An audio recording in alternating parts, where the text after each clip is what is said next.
to your own course, but your colleagues or your friends or your teachers even can give you a feedback that you can, notice or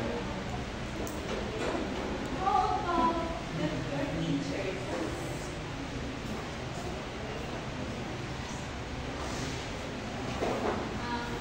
For my answer is teachers because it allows me to inform myself better and they can assist me when I have something na namali and then magkakaroon ng scaffolding between those mali. And I think teachers have already the experience para mas mag-guide po ako sa kung ano yung mga gaps.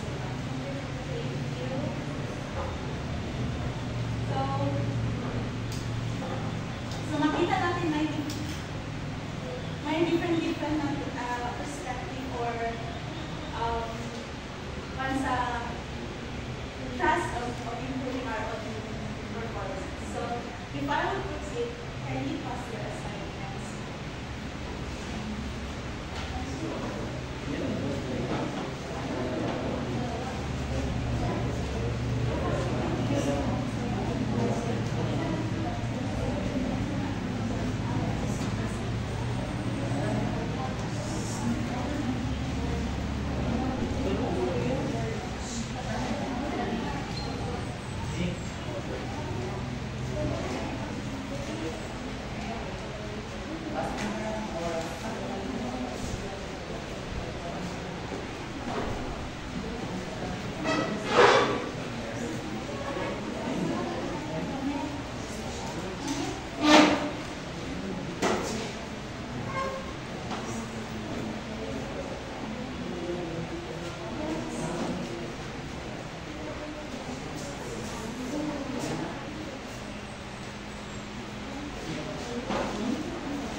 Which do you think is the myth and why?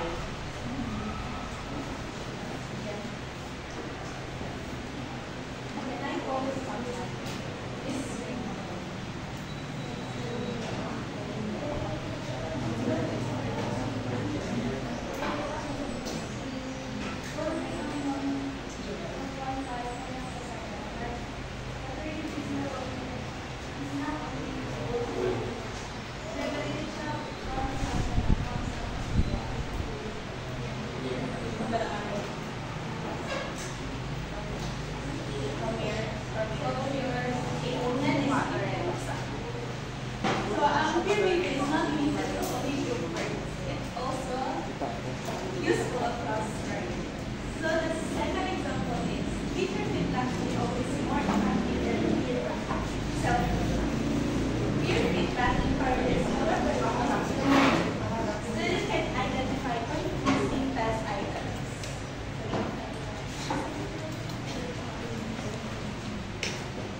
Your voices, I really cannot hear.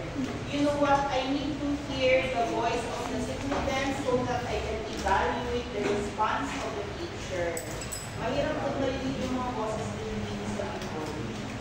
So can you just try to give me confidence sa sagutin niyo, please?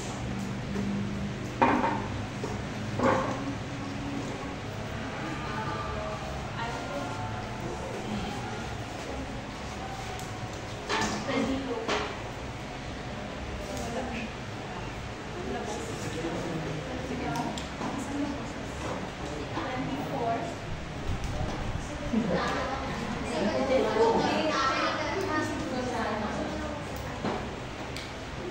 yung ano no? Yung sawan kasi may always. Pinagpala na, guys. May clue na siya. Tapos, The answer is correct. So, ang effectiveness depends on context, fear, and self-review can be equally powerful when guided. So, the last one is, this last statement, self-review can be biased due to overconfidence. Peer review provides an outsider perspective. Last, the student reviews are usually ignored in the test revision process.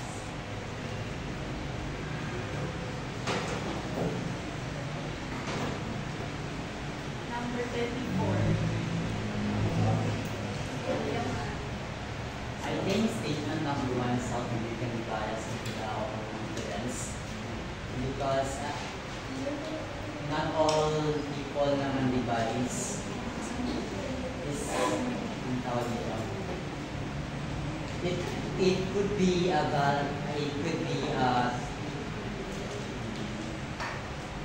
factor na self-review is being biased because of the confidence. Any other answers? Mr. Ben.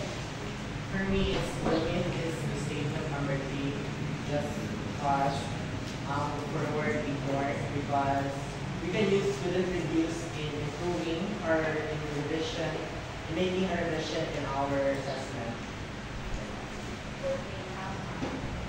So the statement number 3 is unique because when used correctly, students' reviews are valuable and often used to classify. So let us check our your activity sa identification. So the first one, this type of review may be biased due a lack of objectivity and self-awareness.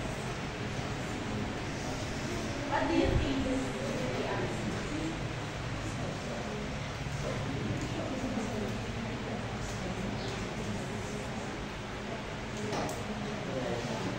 So I guess the answer is self-review because it tends to be biased because you're just evaluating yourself and there is no outside source.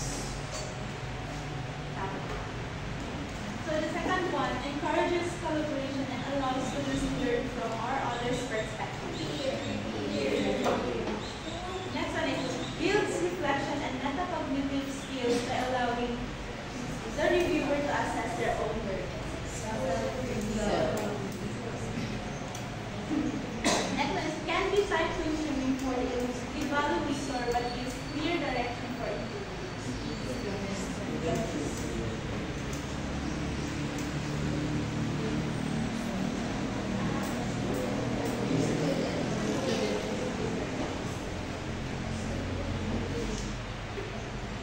Wala po yata yung number 4.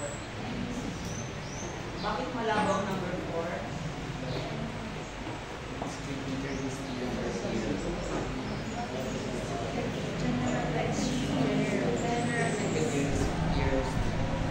Malabo siya ma'am because it can be student, peer, or Okay, so there are multiple possible answers. About number 5.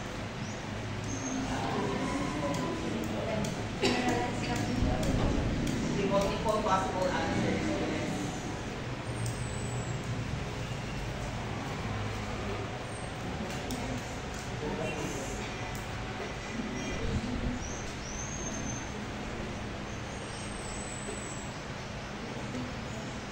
so let us check our your activities, your evaluation classes. So di ba nag-answer ka muna sa one half sheet of paper niyo, then nag-evaluate it comes sa your perspective below, then you suggest improvement based on evaluation. So this activity will be work in your lives actually. So each time you evaluate 3 sample test items that I will show in the screen. So you look at the 3 different lessons and then suggest how you can improve your question.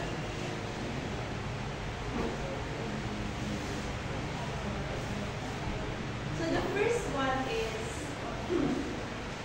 let's do this together. The first one, guys. Multiple choice. Which of the following is an advantage of hearing? Okay. Oh, may answer naman siya. Kanina activity, gusto ko yung ipa-evaluate nyo ano ang mali sa pagbuhat sa ano to, sa items. So,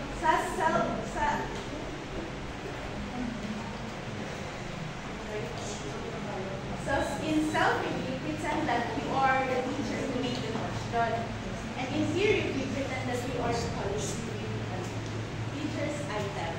And in student review, imagine you are the one who is taking the test. So, remember to ask yourself kung mag-answer ka mo sa mga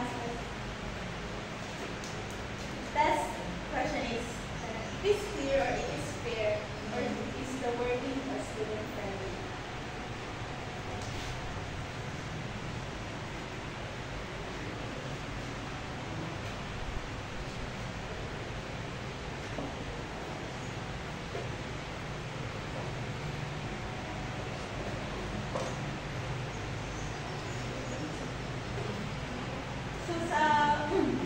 So multiple choice, ano yung makita nyo na something wrong sa imong self? Sa imong self?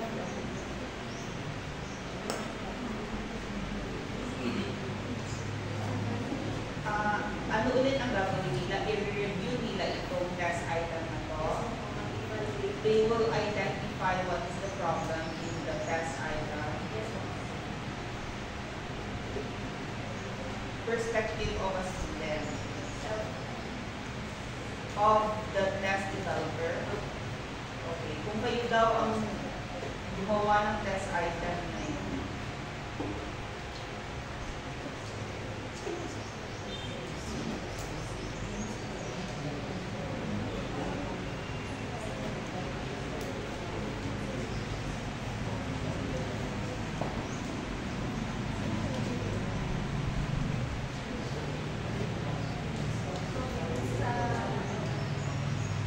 Number 10.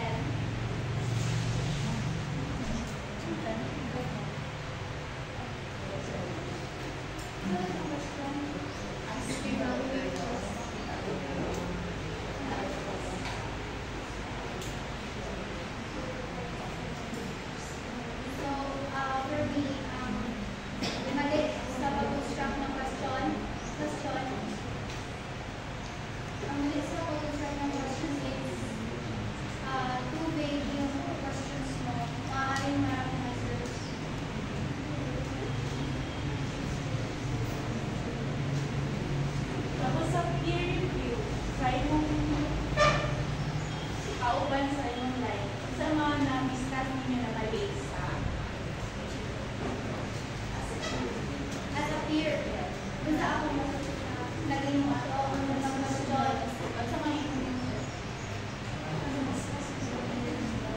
Janica, you can probably not ask that because you did not ask them to peer review. Nagpa-evaluate ka lang, di ba? Okay, so ano yung sagot ulit? Hindi siya. yung ano po ma'am, pag gamit mo na ako ng question, maaaring marami po mga isugot yung students ma'am. Okay, would you agree na vague STEM? The STEM is vague ba? Ang responses, There are many possible answers.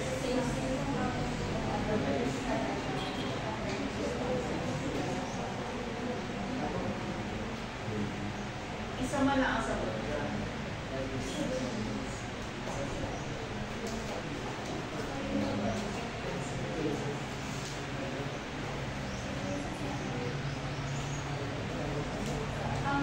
ang nalitagal sa akin, kasi na nag-continue dyan is yung binigay mo na answers or mga keys.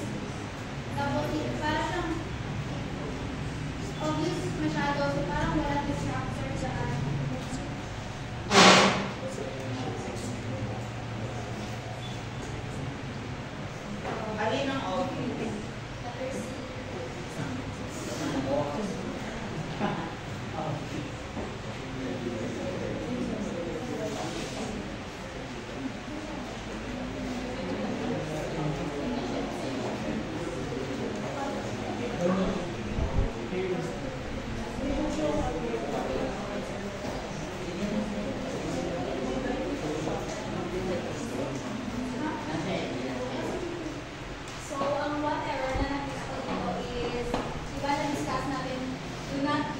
clues when constructing a question. So dito parang may clue siya na letter C yung sagot dahil mahaba.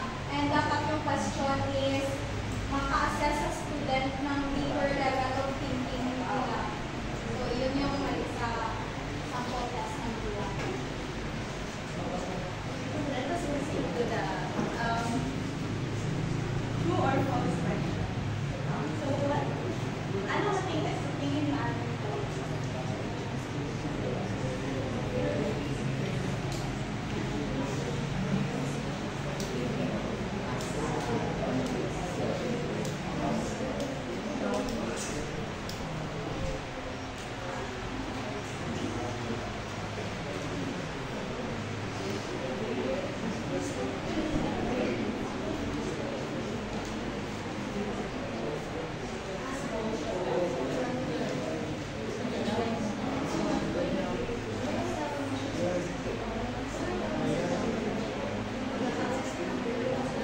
Check the time.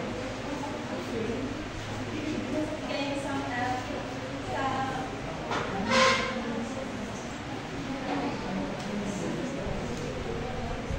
proceed na lang sa last. So why is it important to use more than one type of review when improving your work?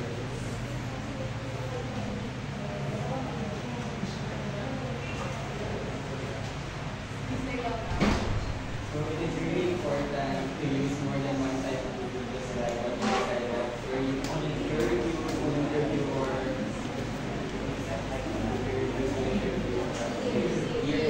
So you really play a vital role in improving your work kasi you're not stand alone kasi you need other people to help you to put or to stay to put out your wrongs. So this, other people can benefit you to improve your work also. So it's really important to not just to focus in one type of review but also to involve others.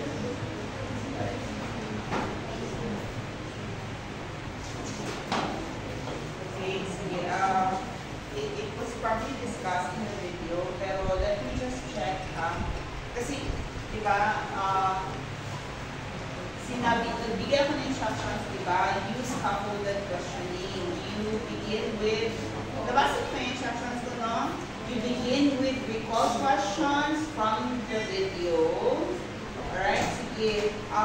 Na-discuss pa doon, kailan ginagawa ang self-review? Is it before the conduct of the test or after the conduct of the test?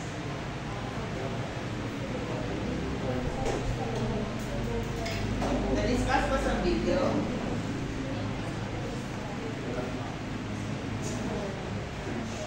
Alright, when is it done? Self-review before the conduct of the test. Okay, so anong gagamitin ng sino yung self sa self-review ulit? Okay, the test item constructor. Okay, kung sa classroom assessments to, sa teacher ang self-review. Okay, so before the conduct of the test, how about peer review? When do you carry out peer review? Before the conduct of the test or after the conduct of the test? Before then. How about student review? Before or after? Sino nagsabi ng before, taas ang kamay? Wala, pwedeng abstain na. So lahat kayo after. Sige, ulitin natin. Sino magsasabi sa inyo na before the conduct of the test ang student review? Wala. Okay, so I'm assuming lahat kayo ang sagot niyo after.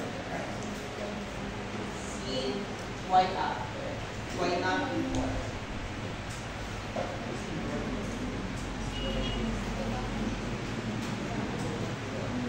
Come here.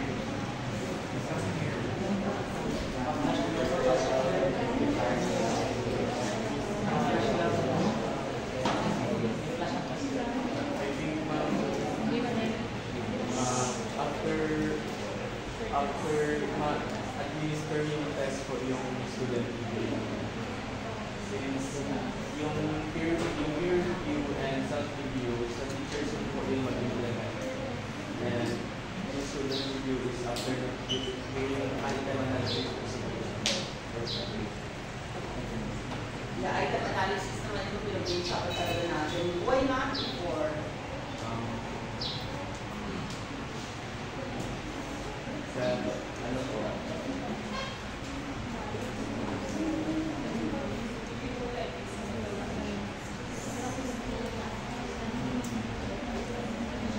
Have you ever tried your teacher asks a student, I'm not very sure if you have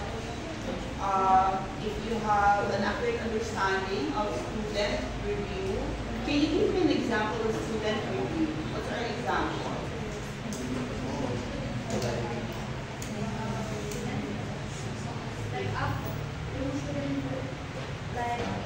After yung test,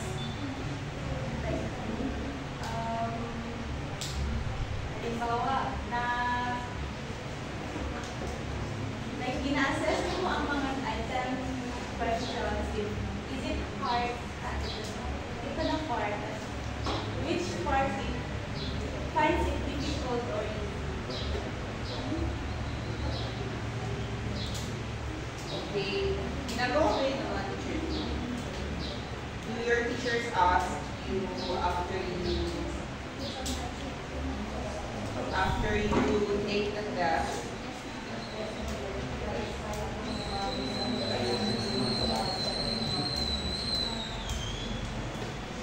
Okay, kinang-clarify yung misunderstanding. So, tinatanong ng teacher kung may mga items ba na nakakalito, may mga items ba na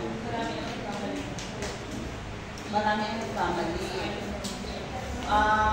Yan yung kung marami ang nagkamali, that's not part of student review, but that's part of quantitative item analysis. Iba yung, diba sabi natin, may number na kasi, numerical na yung quantitative na yan, ilan ang nagkamali. That's part of their next discussion. Pero pagdating sa, ano lang ba ang tinatanong sa student review?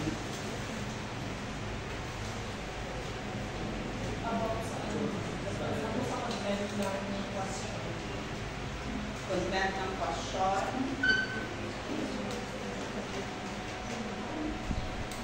Meron ba tayong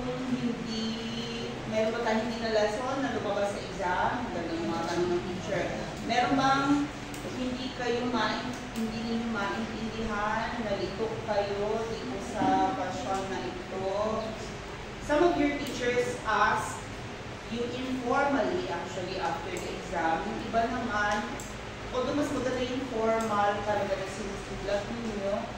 Right? Other examples of student review is, di ba, kapag nag-research kayo, may instrument kayo, nagpa-pilot test, lalo na kapag ibang context, yung original na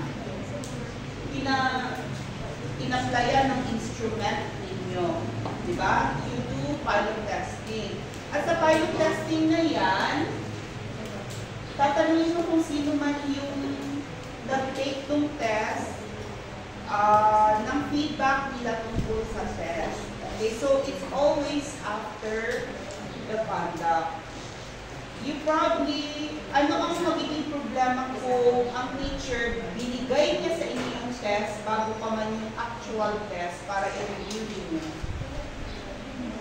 Malamang malaman nyo na kung ano naman ang test, di ba?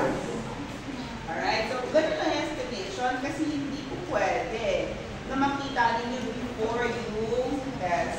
Kaya tinatanong lang after. Alright. When it comes to self-review, kailan ba dapat siya ginagawa? Right after magawa ng teacher ang test or delay? Ang self-review, kailan ginagawa ng teacher? Right after niyang magawa, makompleto, halimbawa midterm exam, kaya grading exam, quarterly exam.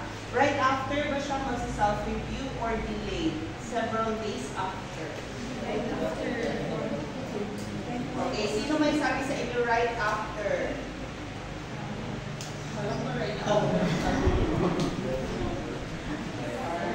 Mas gusto nyo tatawagin na lang kayo, no? Number 14, wala. Number 21, Rizal John. Ay, si Rizal, parang nakailang beses na siya ngayon. 28, Emilu? Wala. Si Emilu, 35. I hindi, natawag na natin si Russell. Si Honey na lang. Honey.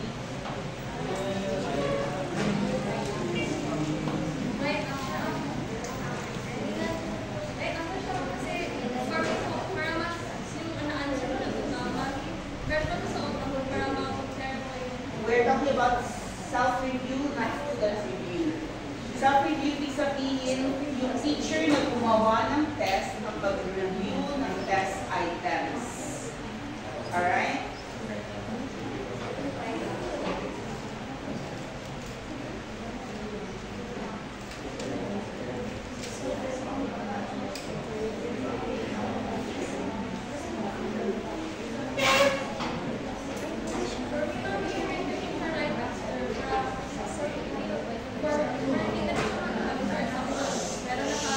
Para ano? Para? Para makita ko na rin kaagad na kung ano yung mga errors sa ano mo, sa ginawa mo na test. Para in the next day, kahit hindi ka na rin mag-maraming luma. Para i-change mo ako ano yung dapat mo i-change. So, hindi pwede mag-change kinabukasan. Depende mo, pero Pero bakit ba't sa tingin mo mas magandang same day right after na, same day, yung pag-change kaysa later ka pa mag-change. Diba dahil?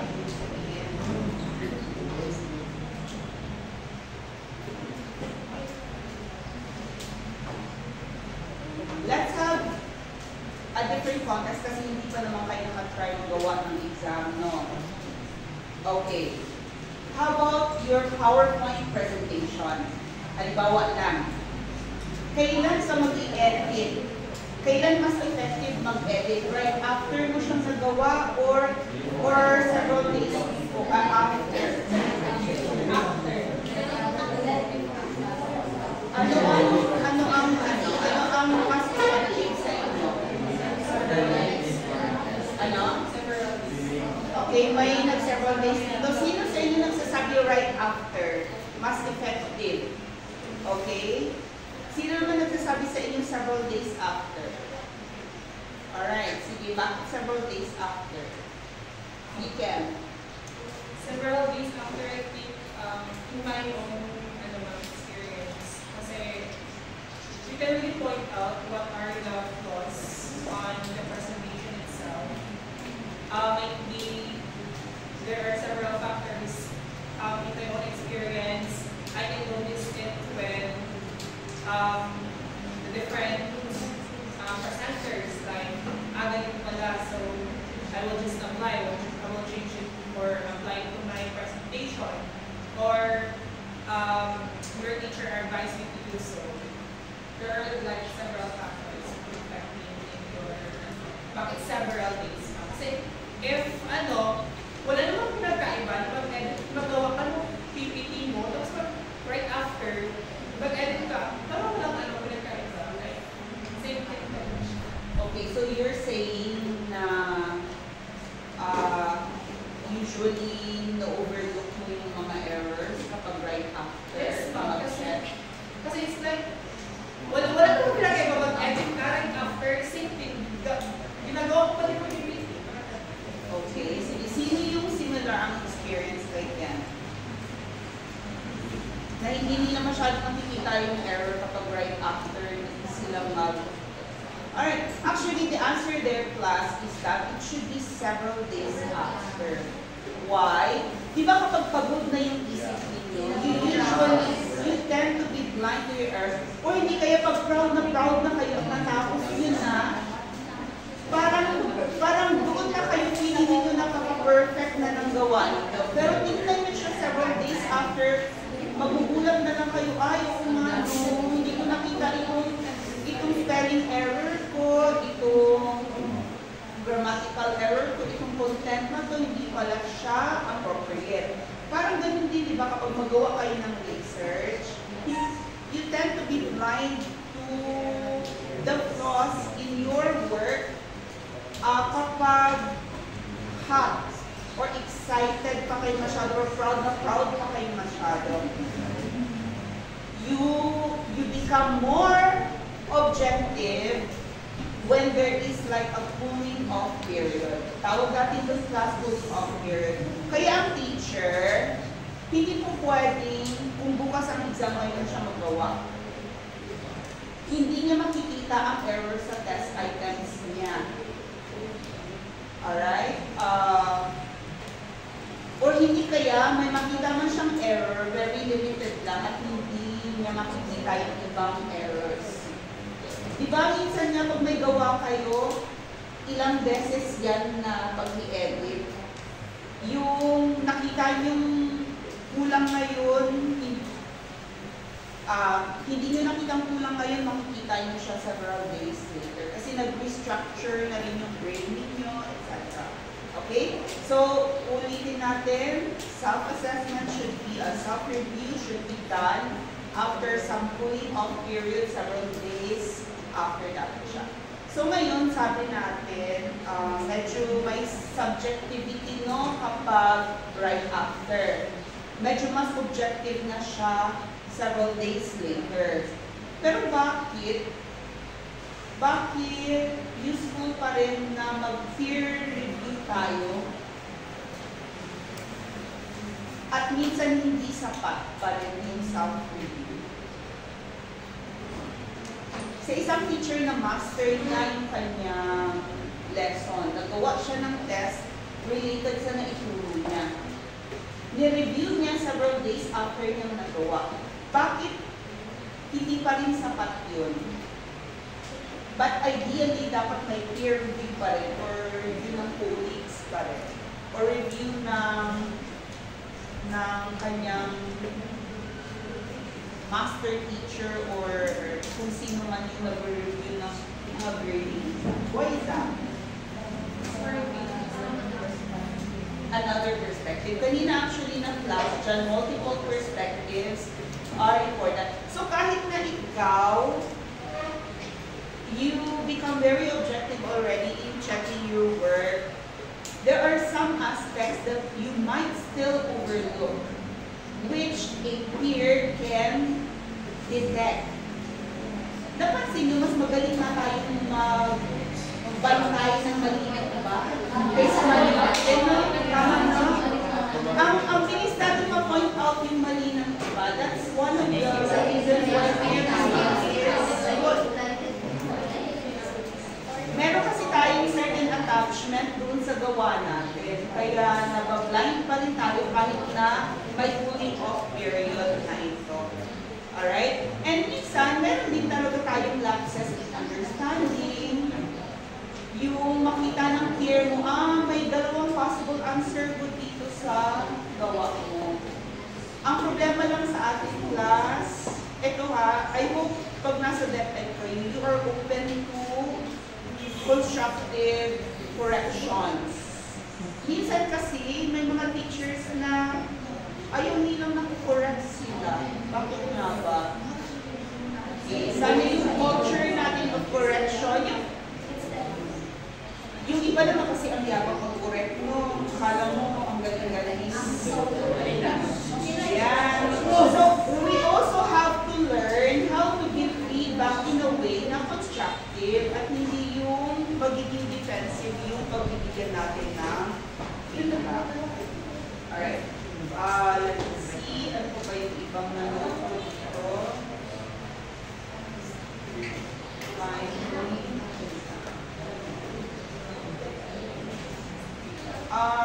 Can you flash yung pre-activity kanina?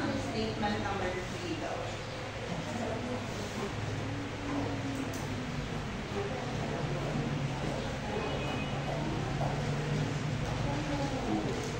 Sige, habang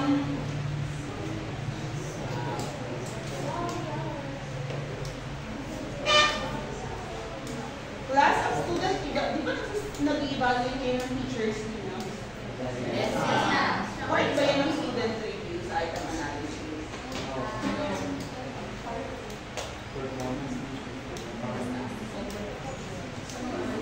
Okay, just remember it kasi sa kabilang class ko kanina yun ang binigay na halimbawa. Di ba yung student review, ang teacher hindi na-review, hindi yung test item. So hindi yan siya good example. Sa Shopee documents. Yung next yata. Ayan, yung number 3. Ayan, yan. Okay, that one, for me walang myth dyan. Number 3, student reviews are usually ignored in the test revision process. Anong context niya?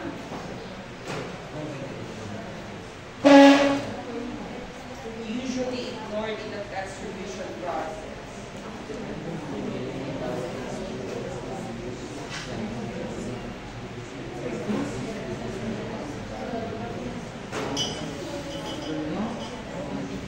Pinakamalapit na.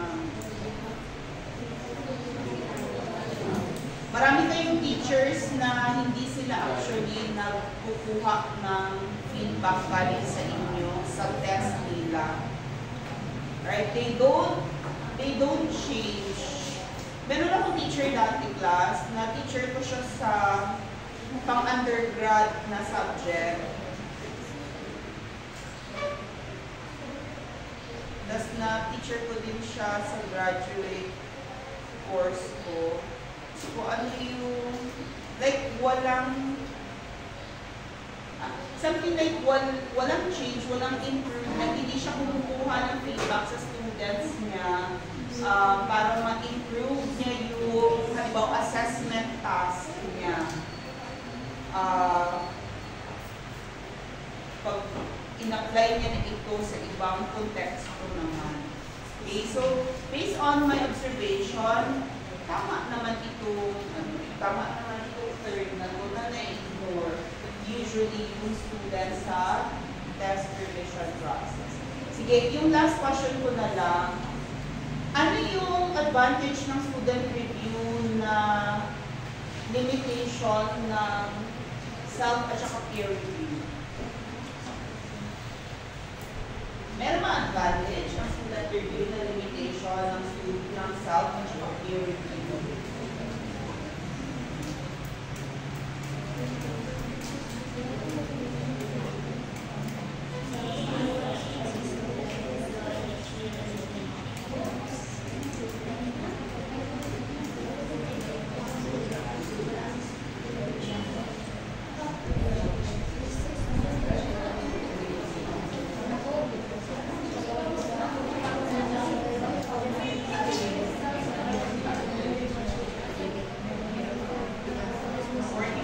Kelly,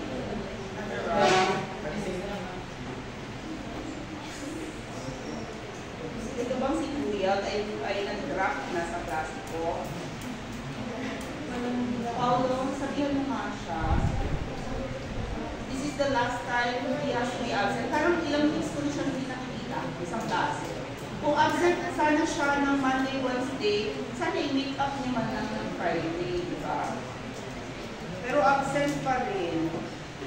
Sabihan mo siya, Paulo, ha?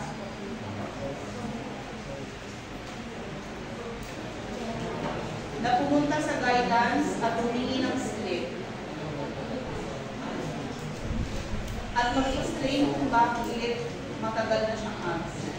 At kung bakit karapat dapat pa rin siyang bigyan ng grade. Right, sige. Kimberly.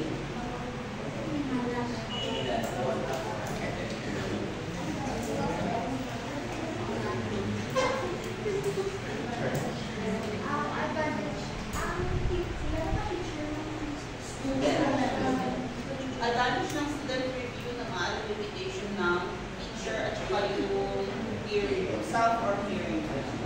Advantage ng student review po ma'am is makuha mo yung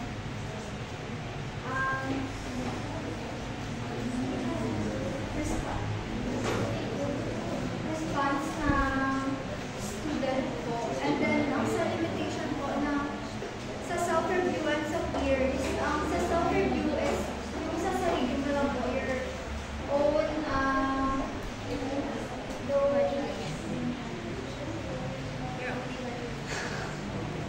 Bakit hindi enough?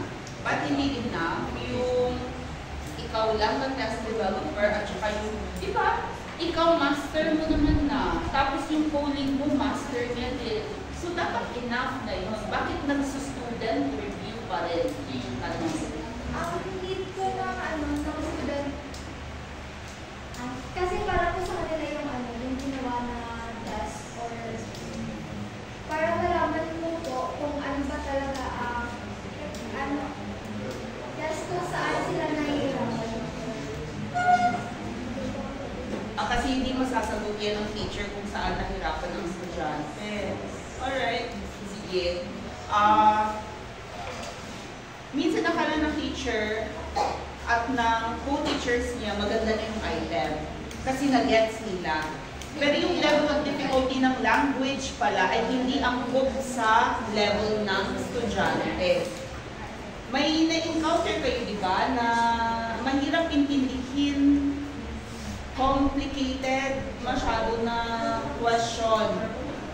Na supposedly, dumaan na yan sa review ng teacher, at kung pina-review niya yan sa colleague niya, dapat dumaan na rin sa review ng colleague. Although dito sa USM, walang review. So ngayon, mahalaga yung perspective ng estudyante para makita kung nasa level niya ba talaga yung language na gamit sa test.